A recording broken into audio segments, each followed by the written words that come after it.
What if the first sign of a crumbling world isn't a bang, but the gentle simmer of chicken broth? For me, Gavin Reese, it wasn't a shouting match or a dramatic confession that signaled the end. It was the careful aroma of chicken soup, not for me, but for Clara Anderson's co-worker, Jacob Allen, who was supposedly battling a cold. She insisted he had no one else to tend to him. She prepared it with a tenderness I hadn't witnessed from her in months, stirring with a quiet focus, tasting, adding a whisper of rosemary, as if she knew his exact preference. She even decanted it into an artisanal ceramic jar, far from the utilitarian plastic containers she used for my midday meals. That's when the first chill crept in, a whisper of unease I chose to ignore. I simply stood by the archway of our modern, open-plan kitchen, a forgotten figure in the periphery she'd grown accustomed to overlooking. I wish I could claim that moment.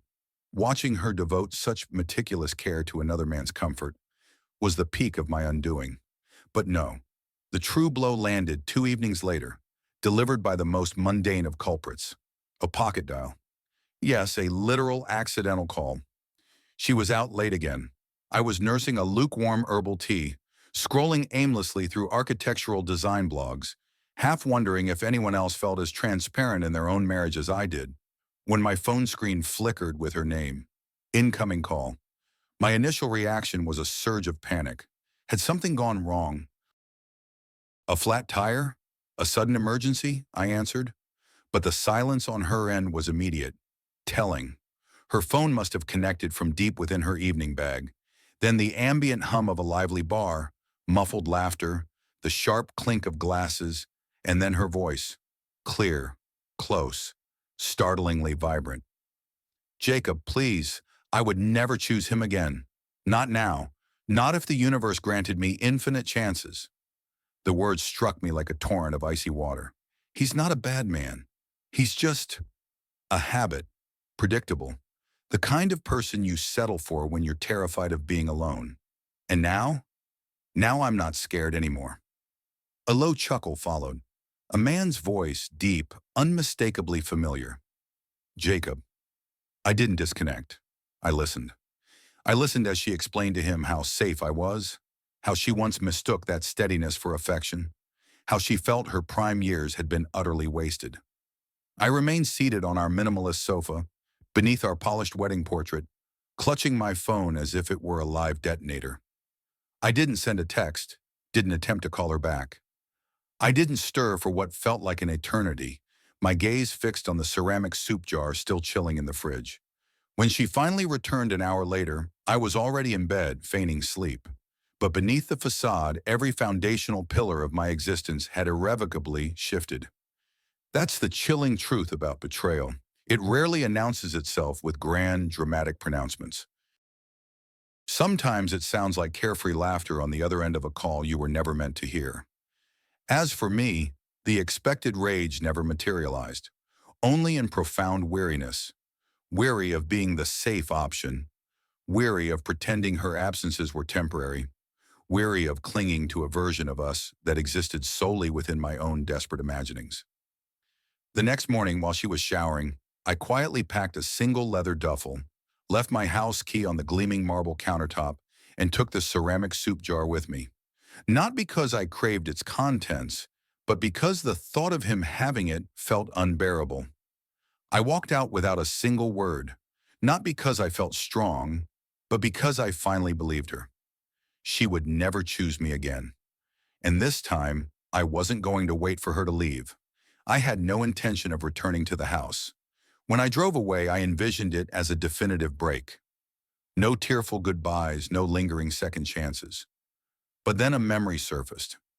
I'd left something vital behind, tucked away in the antique cedar chest in the study. An old journal, not hers but mine. I hadn't written in it for years, but I needed its pages. I needed to reconnect with the man I was before I'd spent so long trying to contort myself into her ideal. So I returned the following morning while she was at work, slipping inside with the forgotten spare key she'd given me years ago. I didn't linger or explore. I moved directly to the study, locating the journal buried beneath a stack of outdated design magazines and a forgotten travel atlas. I should have left then, but something stopped me. The lowest drawer of her elegant mahogany desk, the one always kept meticulously locked. This time it was slightly ajar. I swear I wasn't trying to snoop. I simply stared at it, as if the dark wood itself was taunting me, daring me to uncover its secrets. What I found inside twisted my stomach into knots. A stack of artisan greeting cards, all signed by Jacob. One for Valentine's Day. The Valentine's Day she'd claimed a last-minute client emergency had ruined our dinner plans. Another for her birthday, inscribed with inside jokes that mirrored the ones she used to share only with me. There was even a candid photograph of them, taken on a windswept pier. Her auburn hair billowed around her, and her laugh, caught mid-gale, was a genuine, unrestrained joy I hadn't witnessed in years. I froze. Everything felt impossibly surreal, as if I had inadvertently stepped into a life that was utterly, terrifyingly not my own. And then, a small velvet box. I wish I hadn't opened it, but the compulsion was too strong. Inside lay a delicate gold pendant. Simple, elegant, nothing she had ever worn in my presence. Taped inside the lid was a tiny handwritten note. "You deserve better than safe. You deserve real." That's when the full weight of it crushed me. This wasn't merely a fleeting indiscretion. This wasn't a temporary emotional waiver. She was meticulously charting a future without me, a life where I was merely a regrettable footnote. I wasn't even the villain in her narrative. I was just the mistake she'd tried to outgrow. Still, no fury erupted. I didn't smash objects or ransack the house like some enraged character from a melodrama. I just sat on the polished floor, my journal in my lap, the sticky note clutched in my hand, its words echoing like a haunting drumbeat in my skull. "You deserve better than safe." I guess she'd forgotten that Safe was the man who kept vigil by her hospital bed after her emergency appendectomy. Safe was the man who worked grueling overtime so she could finally quit the job she loathed. Safe was the man who always showed up, even when she didn't ask. And yet somehow, Safe had become utterly disposable. Before I left, I took one thing from that drawer. Not the incriminating cards, not the gleaming necklace, just the photograph. Not to keep, but to erase. Later that night, in a desolate motel room, I tossed it into the small waste bin, doused it with a splash of stale coffee, and watched its vibrant colors bleed into nothingness. She never even called to inquire about my disappearance. I didn't expect anyone to come looking for me, especially not from her side of the family. So, when a sharp knock rattled the thin motel room door that afternoon, I braced myself. Perhaps it was management, annoyed by my incessant pacing through the long hours of the night, replaying Clara's cutting words about me like a sick looping soundtrack. But when I opened the door, it was her younger sister, Morgan Elliott, the last person I ever anticipated seeing. Her face was a mask of palpable fury. Before I could utter a single word, she thrust a slim manila envelope into my hand and strode past me into the room as if she owned it. "She's wiping the slate clean," Morgan declared. No greeting, no apology, just that stark accusation. Her eyes blazed with a raw, personal betrayal. "She's covering her tracks, Gavin." I watched her scrubbing text messages, discarding old greeting cards, deleting shared digital albums. It was unsettling, too methodical. I remained silent, my gaze fixed on the envelope. Morgan looked at me, her expression a mix of weary sympathy and profound disbelief. "You truly don't grasp the full extent of it, do you?" She sank into the room's worn armchair, crossing her arms tightly. "That pendant you stumbled upon? Jacob gifted it to her 3 years ago. 3. Not 3 months, not 3 weeks. 3 years." The revelation landed like a physical blow, a shovel to the chest. "What?" "She's been seeing him since before your 5th anniversary." I didn't say anything because, honestly, I didn't believe it was serious. She always presented you as her anchor, her safe haven. I just thought she was going through a phase. But she's not acting anymore. She's meticulously building a life with him, in secret, and she's rewriting your shared history to paint your marriage as perpetually broken. I found myself collapsing onto the edge of the bed without realizing I'd moved. My legs simply gave out. Morgan gestured toward the envelope. Those are screenshots from a shared photo album she inadvertently left public for a day. I downloaded what I could before she locked it down. She thinks no one saw. With hands that trembled, I opened it. Inside were printed pages, photos of opulent hotel suites, sun-drenched beach selfies, images from a rustic cabin retreat. The same cabin trip she'd claimed was with her friend Casey. But there was no Casey, only Jacob. His arms wrapped around her smile incandescent, as if she had finally discovered the life she truly yearned for.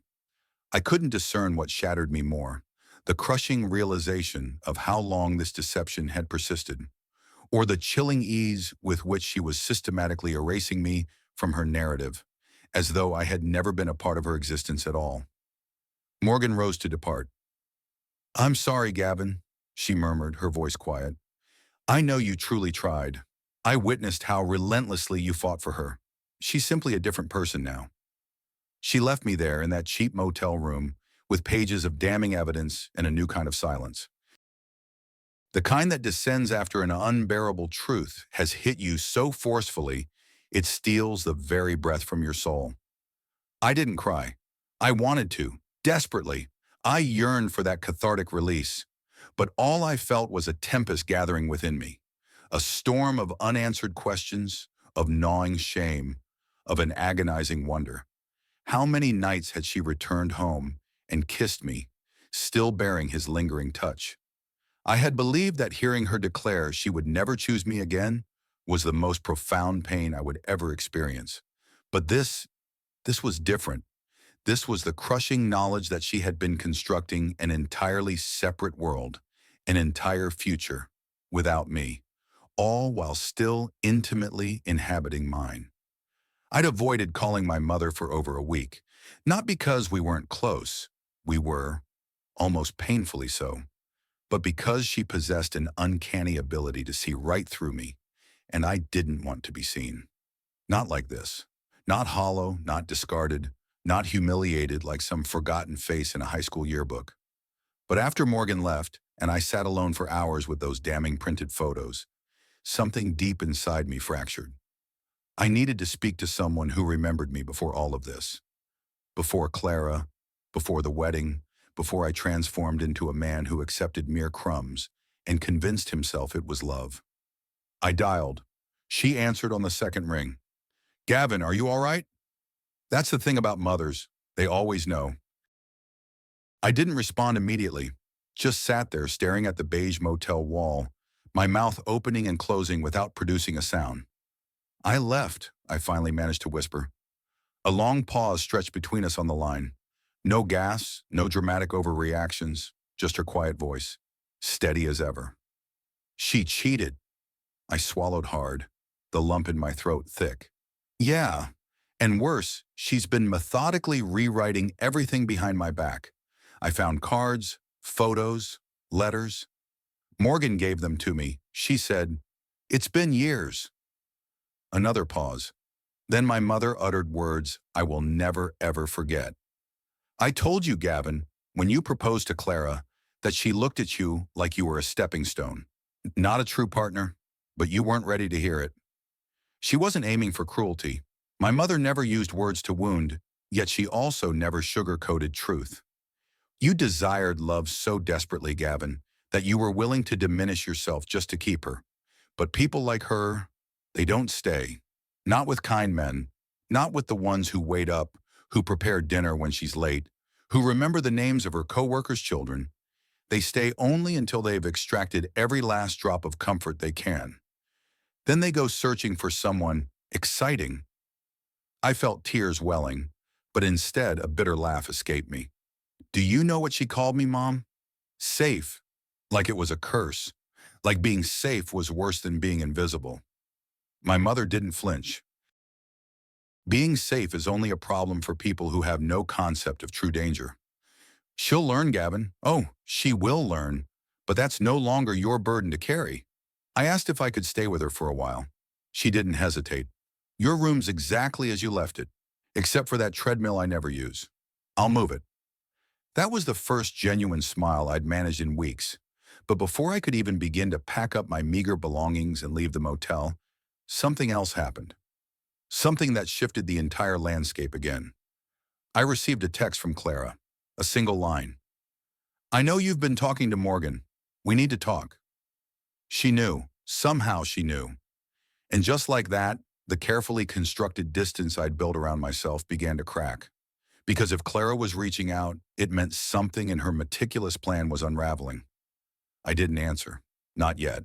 But I wasn't going to hide anymore. I left her message unanswered for 3 agonizing days. Not because I was suddenly strong, but because I didn't trust my own reactions.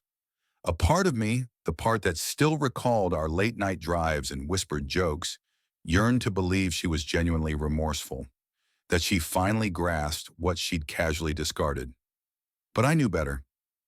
People like Clara don't reach out to offer apologies. They reach out to reassert control. I stayed with my mother during that time. She didn't hover or bombard me with questions. She simply left a steaming mug of peppermint tea on my nightstand each morning and slipped old, faded photographs of me as a child under my door. Subtle, potent reminders of the boy I used to be before I allowed Clara to reduce me to mere background noise. Then on the 4th morning, a jarring pounding echoed through the front door. It was her auburn hair perfectly curled, oversized sunglasses concealing her eyes, wearing the same practiced fake smile I'd seen her deploy at office functions when she secretly detested everyone in the room. She didn't ask for permission to enter. She simply stepped across the threshold as if she still held an unquestionable claim to the space. "Can we talk?" she stated, her gaze sweeping across the living room as if assessing damage. I didn't answer. I merely crossed my arms, waiting. She produced a small, unmarked envelope and extended it toward me. "I know Morgan has been telling you things, but you don't have the complete picture." I didn't take it. I wanted nothing more to pass from her hands to mine. She sighed, dropping it onto the dark wood of the coffee table. "I never intended for things to escalate this far. Jacob, he was a mistake that just kept repeating. I didn't anticipate it. He saw me, Gavin, the way I used to be, before I became someone's wife, someone's safe zone." There it was again. Safe, as if it were the most damning accusation a man could ever face. She wasn't crying. Her voice remained steady, meticulously rehearsed. This wasn't guilt. This was an exercise in PR damage control. "You're disappearing like that. It genuinely caught me off guard," she continued, her tone edged with a strange bewilderment. "You never leave. You always stay." That observation struck me harder than I cared to admit. She wasn't pleading for forgiveness. She was confused by my deviation from the script she had written for me. I was meant to be the reliably foolish one, the one who always made coffee, even after sleeping alone, the one who texted "I love you," even when she neglected to reply. "I want a clean separation," she added, her voice regaining a clinical edge. "No drama, no messy court battles. I've already drafted some preliminary terms." I cut her off. "You don't get to dictate the terms anymore." The words visibly stunned her for a moment, as if I had suddenly begun speaking a language she didn't comprehend. I picked up the envelope and held it over the flickering embers in the fireplace. She blinked. "Gavin, what are you doing?" "I'm finished reading your version of our life," I said quietly. Then I dropped it into the hungry flames. She uttered no further words after that, simply watching the edges of her carefully crafted narrative curl into ash. Then she left. I stood there for a long time, mesmerized by the tendrils of smoke rising. But I didn't feel free. Not yet. Just lighter, as if the first heavy bag of bricks had finally been set down. But there were still more weighing on my back. And yet something in her eyes before she walked out, something cold, unfinished, told me this was far from over.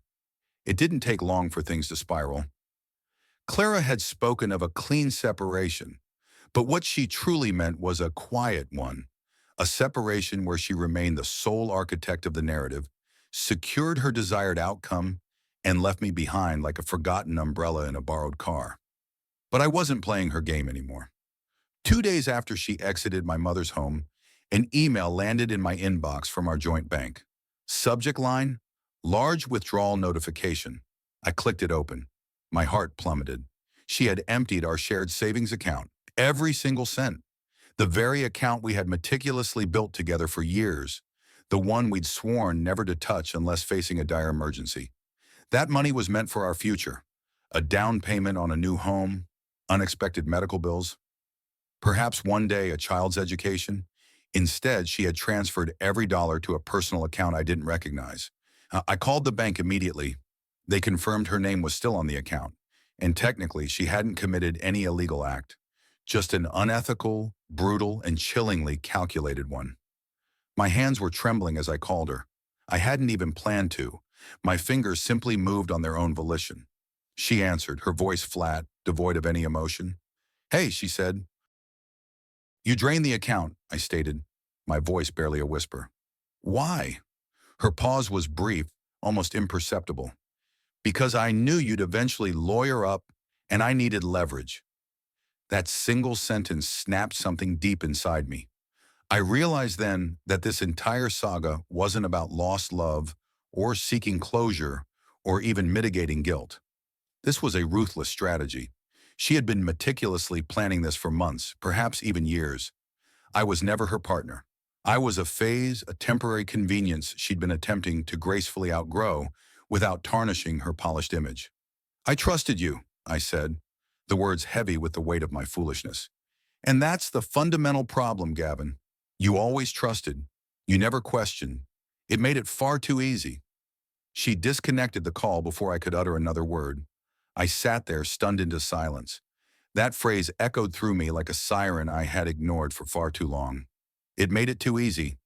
Of course it did. I was the husband who never scrutinized the bank statements, the one who covered the rent when she conveniently forgot, the one who brought flowers after every argument, even when I hadn't done a single thing wrong. I had foolishly equated kindness with strength. It turns out, kindness without firm boundaries is merely a welcome mat for people like her. I wanted to scream, to smash something, anything, but I didn't. Instead, I opened my laptop. I meticulously reviewed every document, every password, every linked account. What I unearthed over the next 2 hours sent me into a dizzying tailspin. She had been systematically rerouting bills, canceling joint subscriptions, closing out shared accounts, even altering the beneficiaries on our life insurance policies. Quietly, piece by painstaking piece, all while I was making her breakfast and gently rubbing her back when she complained about a stressful day at work. She was erasing me. And here's the most devastating kicker. She had filed for divorce the very same day she'd sent me that text saying, "We need to talk." The paperwork was already completed, already signed, sealed. I was never meant to know until it was a done deal, a cold, clinical fait accompli. "Clean separation," she'd said. Right. But now, finally, I was awake. Truly, unequivocally awake. I had never wanted to involve lawyers. I used to genuinely believe that divorce, even after years of shared life, should be handled with a modicum of decency and dignity. But Clara left no room for decency. She left me no alternative. The moment she drained our joint savings and filed divorce papers without even the courage to look me in the eye, I knew I had to protect what minuscule remnants I had left. The lawyer I ultimately hired wasn't some slick-talking, billboard-plastered powerhouse. Her name was Sarah Hartley, a pragmatic woman in her early 40s, straightforward, perpetually clad in sensible cardigans, and always with a steaming mug of peppermint tea in hand. I instantly gravitated to her because she didn't coddle me. She looked me directly in the eye and said, "You've been taken for a ride, Gavin, but this story isn't over unless you choose to let it be." We began meticulously sifting through everything, and that's when the truth deepened its chilling grip. In the process of reviewing our joint financial records and previous tax filings, Sarah uncovered something profoundly unsettling. A separate LLC registered directly under my name, except I had never signed a single document. No memory of its inception, no involvement whatsoever. Apparently, it had been formed a year prior, using our old home address, with Clara listed as a managing partner. "Gavin," Sarah said, her voice carefully measured, "this presents a significant problem. If she's been funneling any income through this business, and it's legally in your name, you could be held liable." I felt physically ill. I'd been so profoundly oblivious for so long, simply drifting through the motions of my life. Clara could have told me we were generously donating to an orphanage in a remote village, and I would have signed the check without a second thought. But this was cold, calculated malice. We started digging. Sarah pulled up transaction histories. The LLC showed small, consistent monthly deposits from various consulting gigs Clara had never once mentioned to me. Over $14,000 in earnings had been funneled through it, and on paper, I was the one ostensibly receiving the money. I was utterly stunned. She hadn't merely betrayed our relationship. She had weaponized my trust, my very identity, for her own insidious benefit. And what made it even more damning was that she never needed to resort to such tactics. I would have wholeheartedly supported her ventures if she had simply asked, but asking would have meant acknowledging my importance, and that was something she clearly couldn't bear to do.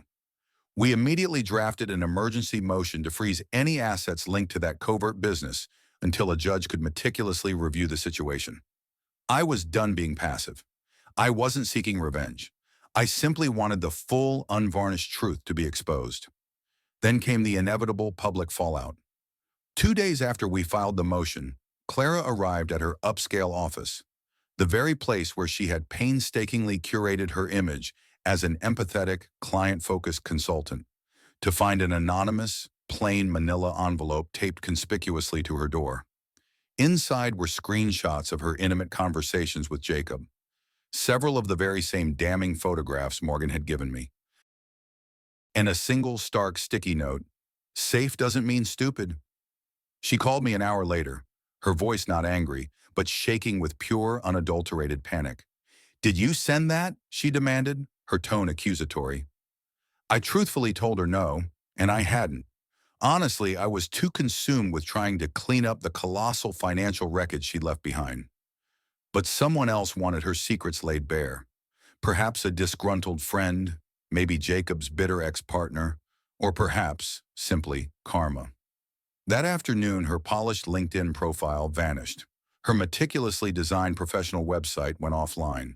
She issued some vague Instagram story about needing space for personal healing. But I wasn't done. Not yet. Because the most corrosive part wasn't merely what she had done, it was how long I had allowed it to happen. We met in the bustling city park, a neutral territory, publicly visible, yet offering a quiet corner amidst the urban hum, surrounded by strangers who would never comprehend the profound weight of the words we were about to exchange. Clara looked utterly exhausted, not the meticulously curated, polished version of herself I had last encountered. No perfect makeup, no performance, just a woman whose intricately woven double life had finally collided with harsh reality. She sank onto the bench beside me, staring straight ahead. "You were never supposed to find out about the LLC," she stated, her voice devoid of emotion. No apology, just that stark declaration, as if it were merely a logistical error she was attempting to explain away. "I know," I replied, my voice steady, betraying none of the turmoil within. "Because you counted on me not paying attention, on me always being the man who smiled through everything, who never questioned." She flinched, almost imperceptibly, but offered no argument. Perhaps for the very first time, she understood there was nothing left to manipulate or twist. "What do you want from me?" she finally asked, her voice a low murmur. I looked at her, truly looked at her, and realized I felt no hatred, no lingering longing, not even profound sadness, only a profound sense of relief, the kind you experience when you finally step out of a smoke-filled room and realize you'd been silently suffocating the entire time. "Nothing," I said, the word resonating with absolute conviction. "Absolutely nothing." She stared at me as if she couldn't possibly believe it. But I did, I truly meant it. I had finally stopped trying to be chosen by someone who had never truly valued me to begin with. The court proceedings, surprisingly, went smoothly after that.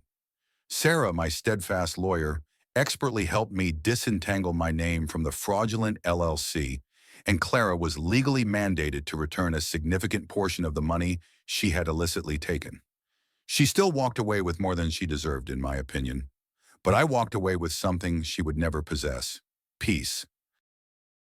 And something entirely unexpected blossomed in the months that followed. I rediscovered my appetite for life. I started running again, the pounding of my feet on the pavement a welcome rhythm. I took a spontaneous weekend trip to a secluded cabin, alone, simply to sit with myself and breathe the crisp mountain air. And through it all, I realized just how much of my life I had spent shrinking, contorting myself to fit into someone else's narrow expectations. I'm not entirely healed. Healing, as I've learned, is rarely a linear path, but I am undeniably better.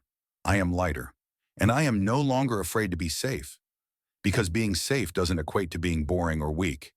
It signifies being steady, and somewhere someone will eventually see that as a profound strength, not a flaw. If you've made it this far, if you've ever felt like a background character in your own story, understand this. You are not. You just haven't stepped fully into your own spotlight yet. This is the end of my story.